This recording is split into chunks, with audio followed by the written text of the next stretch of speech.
Okay, so there is, you've heard me mention this guy's name before if you've been around for a while. Some of you know of him or heard of him or read his material, and the man's name is John Maxwell. So John Maxwell has a lot of books, laws of leadership, laws of success, all these other different things. He's a business coach. He's a lot of different stuff, motivational speaker. He happens to be one of my favorite people to love, John Maxwell. So he's got a lot of books on, like I said, the laws of leadership, laws of success. One of the things that he talks about is the irrefutable laws of success. In any business, whether you're in sales like real estate or mortgages, or you're an entrepreneur, a venture capitalist, or anything along those lines, in any business, there are 11 different irrefutable laws of success. And what that means is that this is it. If you follow these 11 laws, you will experience growth in your business. And so I want to go over those today and kind of relate some of them to real estate, because that's our business. Now, you may have read this book, or you may have heard some of these things before, but always good to repeat them, always good to go through them again. Or maybe, this is the first time you've heard it and it's like, wow, this is going to be some interesting stuff. There's obviously going to be some of these things you've heard before in some capacity. If it wasn't directly from John Maxwell, you might have heard something similar from Neil or Mike or anyone else that you follow, because we read, we go to seminars, things like that.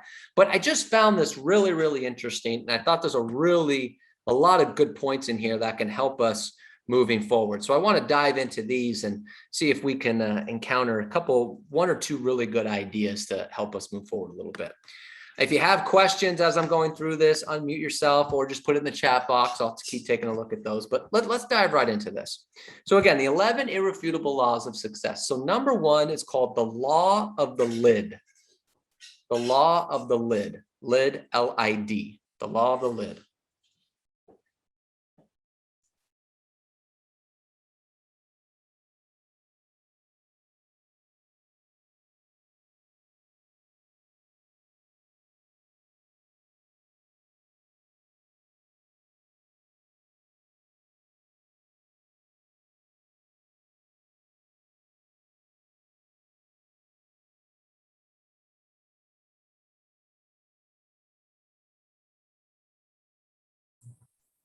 Is it just me or did we lose him? Robert's pretty good at standing still. Can you hear me?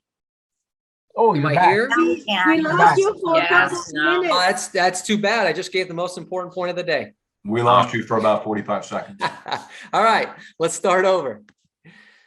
Your ability to grow as a your ability to grow your real estate business will not exceed the level of competency you have as a real estate agent. In other words, your amount of competency will act like a lid to the level of success you will achieve in the business.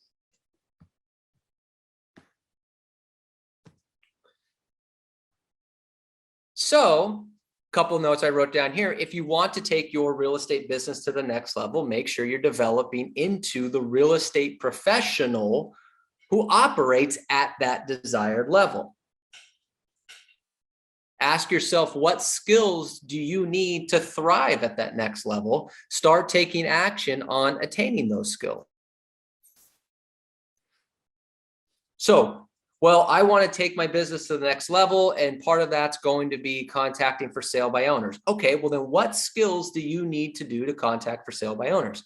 I need to take my business to the next level, which means I need to get away from just database, past client centered of influence. Okay, then what skills do you to thrive outside a database? You need to know, as far as phone prospecting, for example, well, you need to know where to get the phone numbers.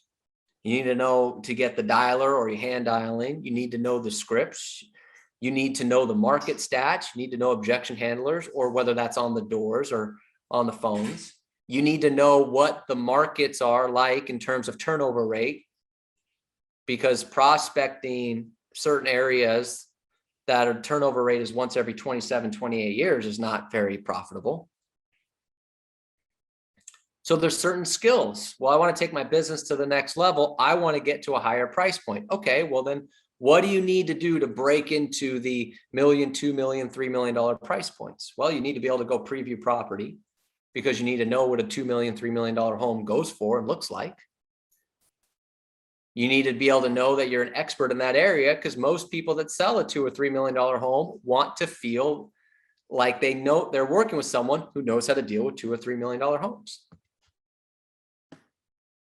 So if you can't put a lid on your competency, if you want to get to successful to that next level, you've got to break through that. Be the person that you want to be. Learn the successful skills of the person who's already at that level. What do they do differently than you? Now, some of it may be, I put down here, in terms of competency, is that you might have to get rid of things to get higher level. There's the old phrase, sometimes to take one step forward, you have to take 2 steps back first. So sometimes our lid is that we have too much stuff. We're saying yes to too many things. I want you to write this down. This is something from Derek Sivers, who's a venture capitalist. He's invested in God awful amounts of businesses. He's made a great deal amount of. He says, if it's not a hell yes, then it's a no. Meaning that somebody asks you to do something, you either say, hell yeah, I'll do it, or it's no. It's never a, all right, sure. Because then you say yes to too many things, and that's your lid, is you have too many things you're working on, so you can't break through to the things that really get you to that next level. It's either a hell yes or a no. So you have to figure out what it is that you either need or get rid of to reach that next level, break through that lid. All right, number 2, the law of process. This one's pretty simple, okay? The law of process says your business grows through consistent activities, not with one-time events. The law of process says your business grows through consistent activities, not with one-time events. So we've all heard the saying, trust the process. If you're a Philadelphia 76er basketball fan, you've heard that comment a lot, but that's a different story. But what does that truly mean, trust the process, right? It means that if you have a process that leads to results, then the outcome is inevitable if you will consist. Which kind of in line with what Mike Ferry always says, right? A duplicatable, predictable business. If you have a process that leads to results, then you know that in order to get more results, you just follow the correct processes. So, give you an example. If you know that 50 real estate related conversations lead to a transaction and you want 50 transactions, then you need to have 250 real estate related conversations. If you plan to work 50 weeks, then you simply need to make sure that you have at least 50 conversations each of the 50 weeks for you to achieve your goal. Simply the process.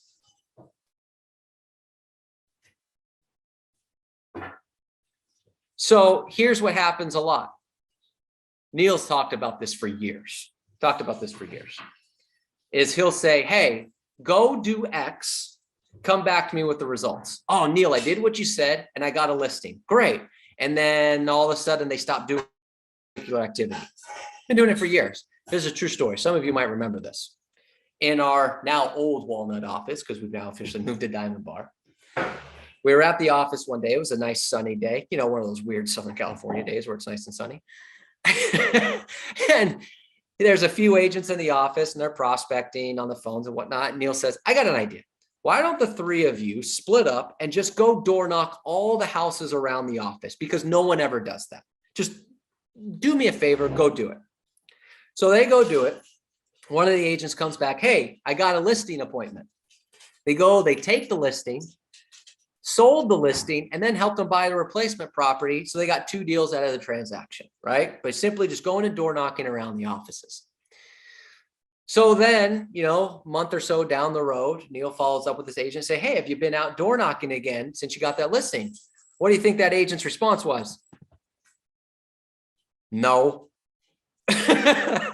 No.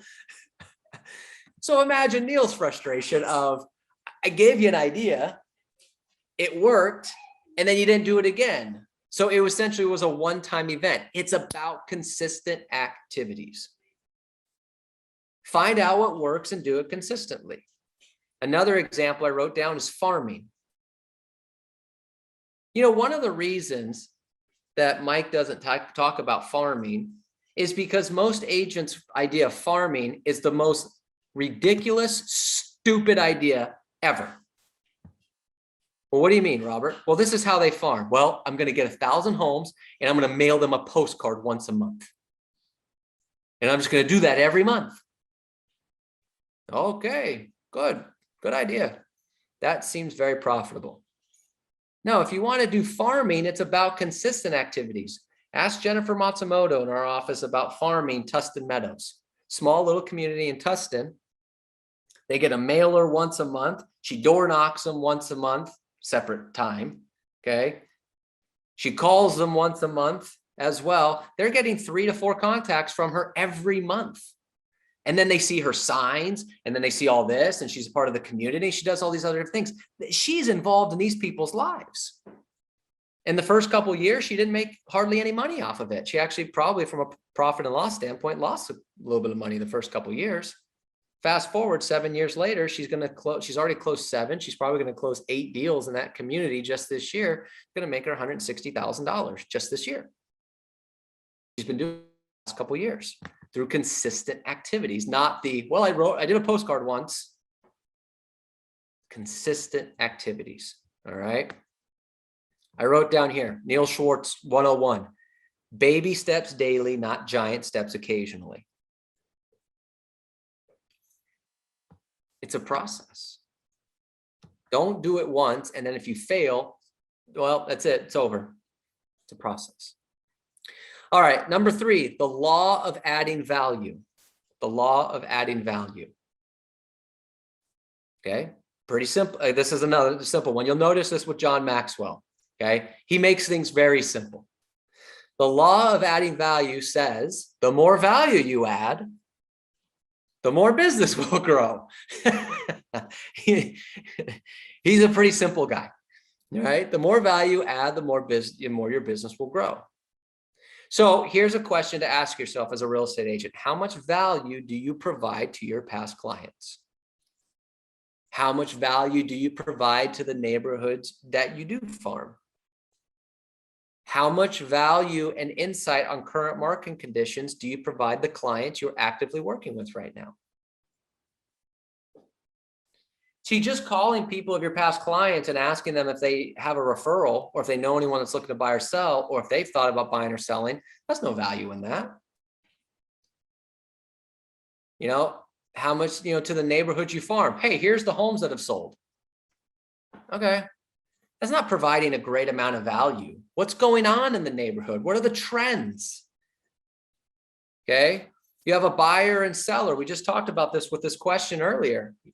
Sometimes with these buyers and sellers, all we just keep saying is the market's hot. You should sell. The market's hot. Oh, the market's starting to flatten out. Like more insight, more value. What's going on? And be specific.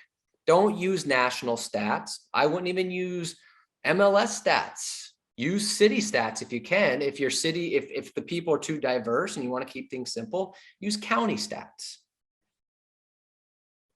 Because that's value.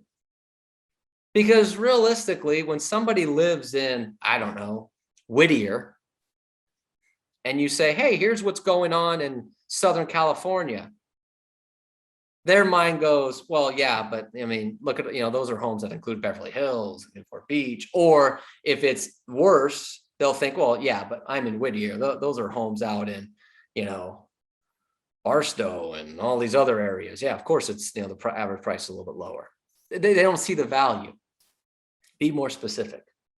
Okay. He went on to say, John Maxwell says, if you're wondering how to grow your business, simply add more value in your marketplace. So a couple ideas is that you can record video content about your local area or the buying and selling process. Okay. Be more of a real estate resource than just a real estate agent. So we had Robert Kofer, when Neil did the mastermind with Robert Kofer and Melinda, one of the things that Robert said is that his clients call him when they need a plumber, they need a roofer. Even if he sold them a house 4 or 5 years ago, they'll still call him if they need something for the house. He's a resource to them. Are you a resource to your people? Or do you just call them when you need someone, when you're looking for a real estate referral? More value, be of more value. All right, I wrote down here, number 4, the law of magnetism. The law of magnetism, magnetism.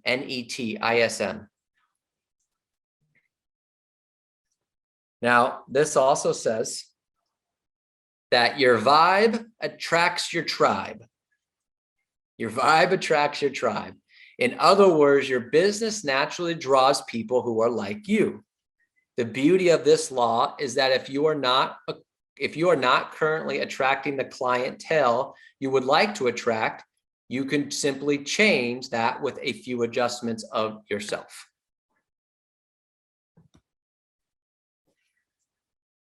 If you're not attracting the clientele you would like to attract, you can change that with a simple few adjustments of yourself. If you're not attracting the price point that you want, then that's because you're not giving off the vibe that you belong in that price point. I used to deal with this all the time in Beverly Hills, right? We had an office in Beverly Hills and we have agents that say, I want to break into the Beverly Hills market. Okay, great. That's fine. Anyone can do it. It's not like something special, right? Anybody can do it. But in order to break into the Beverly Hills market, you have to look and act like you belong in the Beverly Hills market. Now, it doesn't mean you have to go buy a Rolls Royce and, $2,500, $5,000, $10,000 Armani suit and go out and do that. But you have to look professional.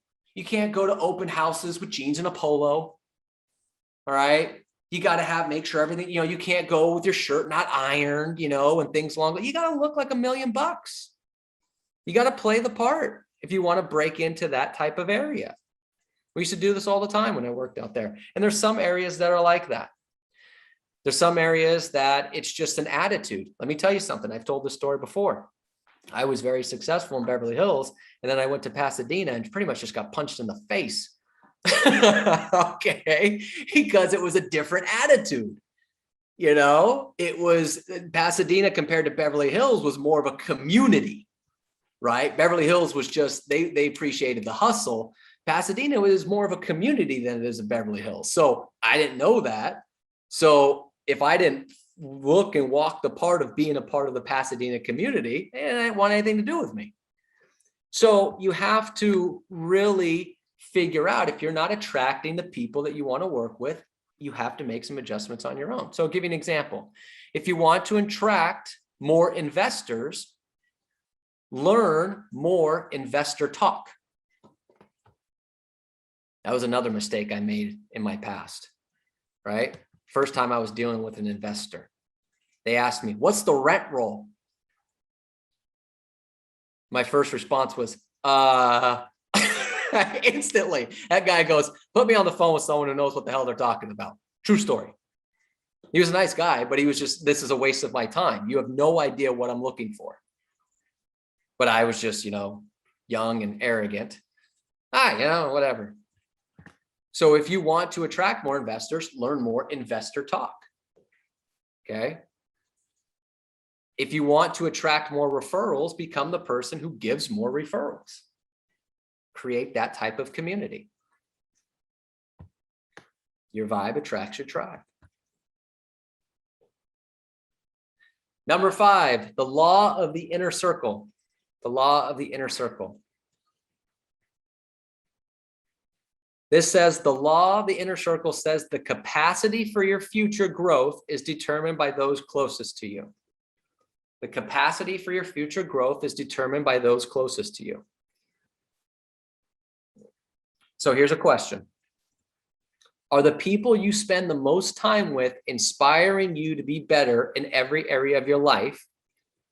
Or are they draining you emotionally and physically?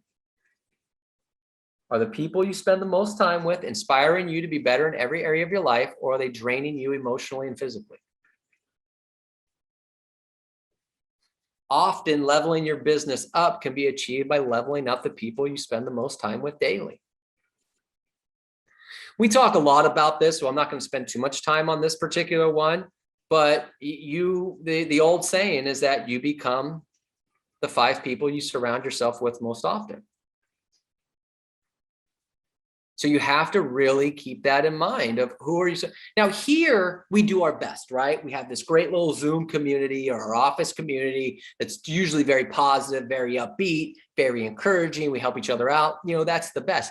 But as we say all the time, this is only a small percentage of your day. I mean, let's say that you were on here all day, right? You were on here the amount of time that I'm on here, you know, well, no one's on here the amount of time that I'm on here, but you were on here a lot. Okay. Let's say you were on here 6 hours a day. That's only a quarter of your day that you're surrounded this group of people. Well, what about the other 75% of the day? Okay. And then if you're only on here, you know, 2 hours a day or an hour a day, you come on for like classes with myself, Cindy, Jocelyn, you know, whatever the case may be. Let's say you're on here 2 hours a day. Well, now that's only 1/12 of your day. So what are you surrounding yourself with outside of here? Very, very important. I wrote down here the quote that Neil always says, 5 years from now, you're the exact same person you are today, with the exception of the books you read and the people you hang out with. Law of the inner circle. It's huge. Again, we talk about that a lot, so we'll move on from that one. Number 6, the law of momentum. The law of momentum. This says building momentum is the most powerful unseen force in business growth. The law of momentum says building momentum is the most powerful unseen force in business growth. Momentum has the ability to turn a couple of transactions into a dozen transactions.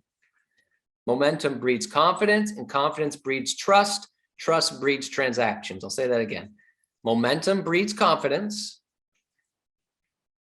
Confidence breeds trust. Trust breeds transactions. I'm sorry, can you go from most powerful unseen force? In business growth, Okay. momentum has the ability to turn a couple transactions into a dozen transactions.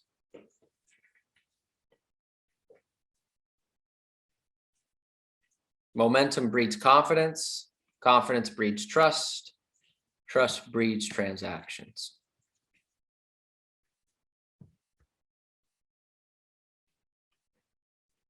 All right.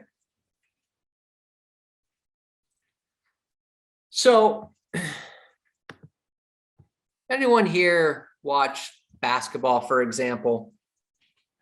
Okay, or sports in general? If anyone watched, we'll use a perfect example. If anyone watched the Laker game last night, there's a perfect example of momentum. This happens in sports all the time. And basketball is an easy one to identify with.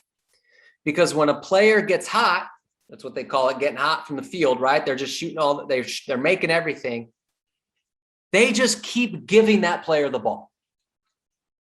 Here's the ball, you keep shooting. You have all the momentum on your side. You're feeling it. Just keep going. We're going to ride this as long as we can go. The Lakers did that last night. Carmelo Anthony is not their best player.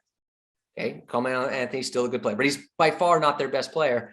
But he had all the momentum last night. And so you have someone like LeBron James going, here you go, shoot. Here you go, shoot. Just keep shooting. I'm the better player, but you got the momentum right now.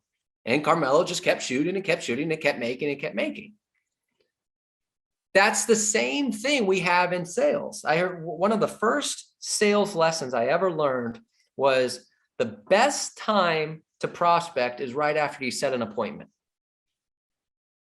You set an appointment. The best thing you could do is not do the dance. I got an appointment on Tuesday. Yeah. Go get some water, take a little break. No. The best time to prospect is right after you do that.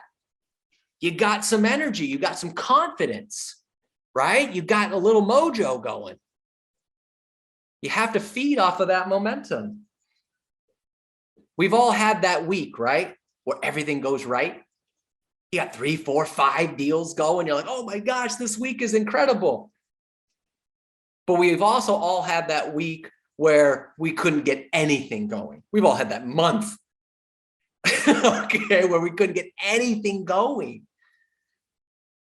That's why when you have momentum, you have to really ride it.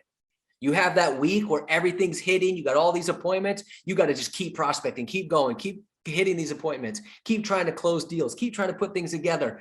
Just ride this wave for as much as you can, because there will be weeks when there is no momentum, right? Law of average. When you have momentum, you have to keep going, because it's easy to keep going. It's hard to get going. It's easy to keep going. It's hard to get going. So you have the momentum, you can keep going. If you stop, I'm too busy. You stop, now you have to then get going again, and that's harder. Okay? So you have to ride that momentum as much as possible. I wrote down here number 7, the law of reproduction. Law of reproduction. Now, this law simply just adds to the law of momentum. And this says that you can reproduce past successes again and again in your business. You can reproduce past successes again and again in your business. So here's the question. What is it that you've done successfully in your business that you could replicate? So here's an example. Do a deep dive into all your transactions from the past 12 months. If you haven't done a lot of transactions because you're newer or whatever the case may be, if you've been in the business longer, do a deep dive into previous 12 months. If you're newer in the business, do a deep dive into whatever leads you've gotten from the past 12 months. Break down where the client came from. How did you communicate with them? Were they referred to you, or did they come from marketing, prospecting? What can you do to reproduce that initial conversation with a client who led to that sale? We had this situation come up on a call I had with an agent this morning. They said, gosh, I'm feeling a little dry. I said, well, you just opened up an escrow, right? I said, yeah. I said, where did that come from? He said, well, it was actually from a just listed call that I made 8 months ago. They wanted to buy, but it wasn't the time. They ended up back, and now I got them in escrow. I said, so is there any chance that any other leads you had 8, 9, 10 months ago might be in that same boat? Well, yeah, probably. Well, then call those people. Sometimes we make it too complicated. If it worked once before, it could probably work again. Figure out where the successes are coming from and then duplicate that or reproduce that. This is also really good when a deal falls apart. So if a deal falls apart, the best thing you can do is ask yourself is, well, where did that deal come from? And then go call that source to get yourself back going again. Because sometimes when a deal falls apart, we just get frustrated and down and we think, oh gosh, now I'm never going to get another deal. Well, this deal fell out of escrow. Okay, well, where did that lead come from? Well, it was a for sale by owner. Okay, well then go call some more for sale by owners. Work, you got the deal going once, you can get the deal going again. All right, number 8, the law of priority. The law of priority. This says what we focus on expands. What we focus on expands. So what are your priorities? Are you reacting to your business, or are you being proactive in your priorities? Making lead generation activities a daily priority will generate more leads, for example. When you practice your scripts or sales skills, your conversion rates will go up. What are your priorities? And what you focus on will expand. What are the high yielding activities in your business? The moment you prioritize these activities and focus on them consistently, you will significantly enhance your success trajectory. Well, I want to learn the scripts. Okay, great. How much do you focus on the scripts? Well, not very much. I just know I want to learn them. Okay. But if you really focus on, I really want to learn this particular script, I really want to get good at this one particular thing. If you focus on it, it will expand. When you prioritize it, you will become better. But just reading a script just for the sake of doing it, you're not prioritizing it. Here's an example of prioritizing. Well, I really want to get good at the script, so I'm going to practice from 8:30 to 9 every day. Okay, great. Your transaction coordinator calls you at 8:29. Do you ignore or send a quick text, say, hey, I got a role play, I'll call you back at 9? Or do you answer knowing that it's going to go past 8:30 into your role play? You don't have to answer that to me, but answer that to yourself. Because if you say, oh, transaction coordinator's calling, I better call them. Don't worry about it. I don't have to, if it goes late into my role play, such as life, then you're not prioritizing that particular skill. So you're not going to expand your success on it. Barring a real life emergency, like your kid calls you, that could be a problem. Okay. All right, last couple ones. Number 9, the law of sacrifice. Now, this is the one that a lot of people don't like. The law of sacrifice says you will have to give up to move up. You will have to give up to move up. John Maxwell says, I wish I could tell you that if you want it badly enough, you could avoid sacrifices. The truth is, to reach new levels, sacrifices will need to be made. Sometimes this involves your leisure time, and other times it involves sacrificing your comfort or routine.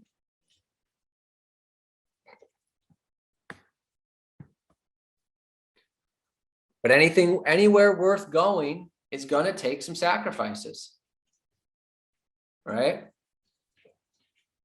The road less traveled, or as the old adage says, the road less traveled is traveled for a reason, right?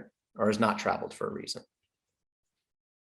So here's some questions that John Maxwell brings up. What would sacrificing an hour of sleep in the morning to wake up early, work out, and study the business of top producers mean for your mental and physical preparedness for the rest of the day?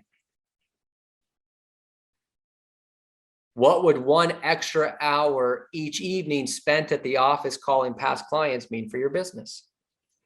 How would learning a new skill for your business via a book or video in the evening instead of Netflix affect your business growth? These are examples he gives, right, that we have to contemplate. So the question is, what are you willing to sacrifice in the short term that will have long-term benefits?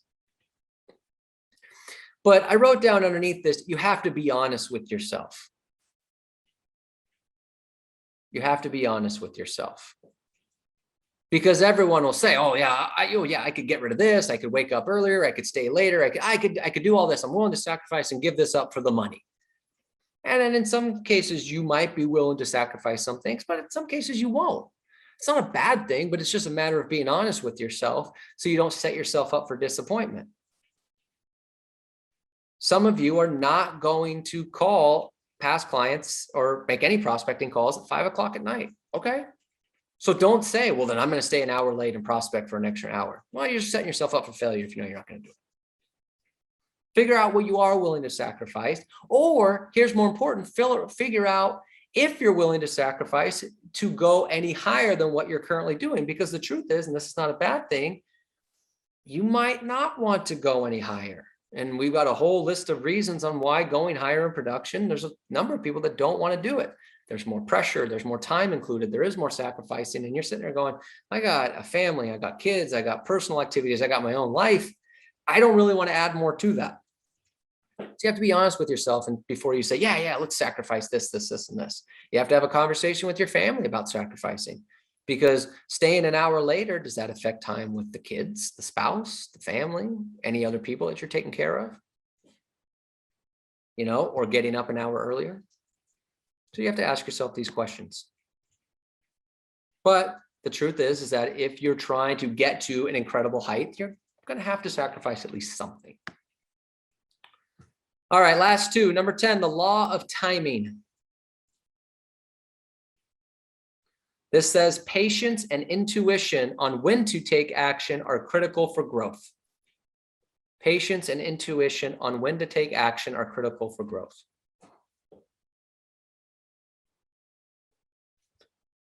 Change always comes in our business, and being prepared for opportunities is a large part of the law of timing.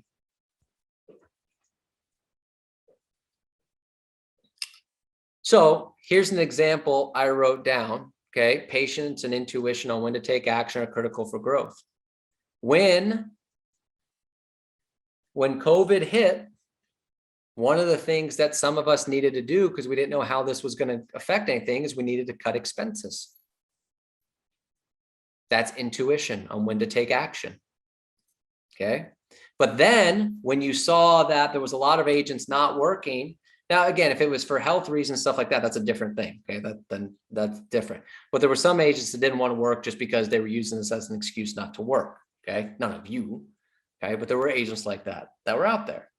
So if you were willing to work, again, to health issues and stuff like that, totally understandable. But if you were willing to work, you also understood, oh, patience and intuition, this was a great time. Now is a great time to take action, right? That's the timing for me to double down. As we had a lot of people say, oh, I doubled down on my business once I realized what an opportunity it was. All right. We did this back in the 2011, 2012 REO business. Well, some agents, okay, well, I'm going to take advantage of this REO business. But then the problem is they didn't have the intuition to get out of it or learn any other skills. So when the REO business stopped, so did their business. You need to have patience and intuition on when to take action or when to not take action. That's critical for your growth. When do you double down? When do you back off? When do you go this direction instead of that direction? Okay. You may not know what the future holds, but we're confident that there will be change. The more prepared you are for whatever happens, the more you'll be able to take advantage of the law of timing, right? That's why studying market stats. You can see things happening before most other people do. So we talk about InfoSparks, things like that. There's a lot of agents that it's too late. They tell the client that the market's going down when the market's already going down. You can tell them, hey, look, things are slowing down a little bit. You can be ahead of the game. Or when things are going up. Different thing. All right, last one here, the law of explosive growth. The law of explosive growth. This says that growth comes through the systematic, consistent execution of your business. Growth comes through the systematic, consistent execution of your business. And there are specific critical components needed for growth to occur. So here's 3 elements, right? There's a lot of them, but here's 3 elements that John Maxwell talks about for explosive growth. And this is what we're going to wrap up on. For the top ranked people, he says they work hard and smart. They work hard and smart. He says, I've never seen any successful business that says explosive growth didn't come from working harder and smarter. Work smarter, not harder is not true. But if you want to grow, work smarter, not harder is true. But if you want to grow your business fast, work harder and work smarter. Number 2, second element, he says, is that they develop a group of raving fans. The best advertising is word of mouth marketing. Referrals are nice, but if you're going to experience explosive growth, you will need a group of raving fans. People who were so pleased with your service or who care about you so much that they will shout your praises from the rooftop. Because a group of raving fans leads to consistent referrals and business growth. And then number 3 is they build a team around them. For your business to grow, you will need a network of support. Now, as an individual agent, you don't need a team, right? But as your business grows, you might need an administrator. You might need a marketing assistant, or you might need to hire a third-party marketing person, right? You might need a buyer's agent at some point. You might need another listing agent. But for now, you need a lender you can trust. You need an inspector. You need a landscaper. You need a stager. You need a photographer. You need a title rep, right? You need these types of people around you. You need a network of support. All right, so wrapping up here, John Maxwell says, evaluate your business and identify which of these laws you can improve. Resolve to implement the action steps and systems you need for growth. Once you start taking action, the results will soon follow. Questions on any of the stuff we went over today?